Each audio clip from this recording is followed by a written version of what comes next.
Nasa 200 miyembro ng Pampanga Chamber of Commerce and Industry o PAMCHAM ang kamakailang nagtipon-tipon sa Simon Hall Best Western Metro Clark Ciudad Angeles para sa kanilang taunang Christmas soiree.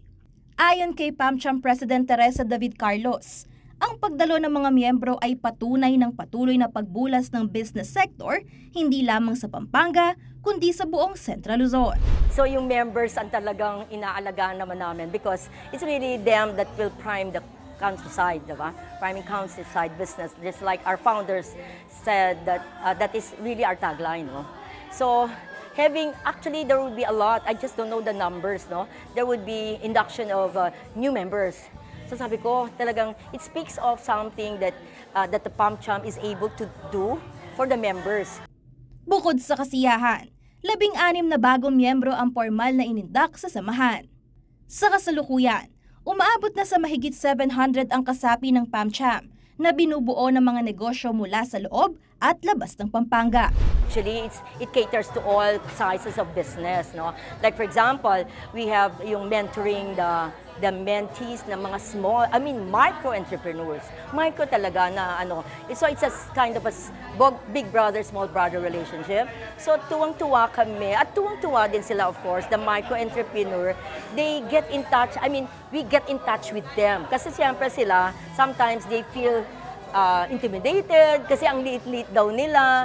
Pero dun nga kami papasok It's really the chamber that will help them convert them to as micro to small to medium. Isa rin sa mga tampok na bahagi ng gabi ay ang pagbibigay ng parangal sa mga natatanging individual at organisasyon na kaanib ng PAMCHAM. Kabilang sa mga pinarangalan ay ang yumaong founder ng Laus Group of Companies na si Levi P. Laus na binigyan ng Legacy Award. Pagkilala ito sa mga mahalagang ambag ni Ginoong Laus, hindi lamang sa negosyo kundi pati na rin sa komunidad. Tumanggap din ng Excellence Award in Leadership ang CEO ng Romac Group and Trading Company at PAMCHAM Director na si Rene Romero. Ayon sa kanya, inaasahan pang mas uusbong ang ekonomiya ng rehiyon dahil sa mga proyektong infrastruktura ng pamahalaan na magbibigay daan sa mas mabilis na daloy ng kalakalan at mas maraming oportunidad para sa mga manggagawa. Ang Pampanga Chamber is always bullish in terms of our economy, in terms of our situation in our locality, which is Pampanga in the Region 3. As you can see, this coming few quarters of 2025, yung mga infrastructure na matatapos, ita-turnover na sa gobyerno yan. So yan ay magbibigay ng biyaya, ng malaking grasya sa ating mga kababayan, lalong-lalo na sa mga negosyante. Isa pang magandang economic forecast ang ibinahagi ni Architect Nestor Mangyo, Director ng PAMCHAM, kaugnay ng pagsigla ng maraming industriya sa Pampanga. So we're fast recovering and many businesses have opened up and have resumed their operations. And we're happy that the growth of businesses here from entertainment, restaurants, hospitalities, and commercial buildings, they're booming, especially also in the Freeport zone. No? We have so many investors looking for properties inside and outside the Freeport zone. Sa pagtatapos ng taon, nananatiling positibo ang PAMCHAM sa pagpasok ng 2025.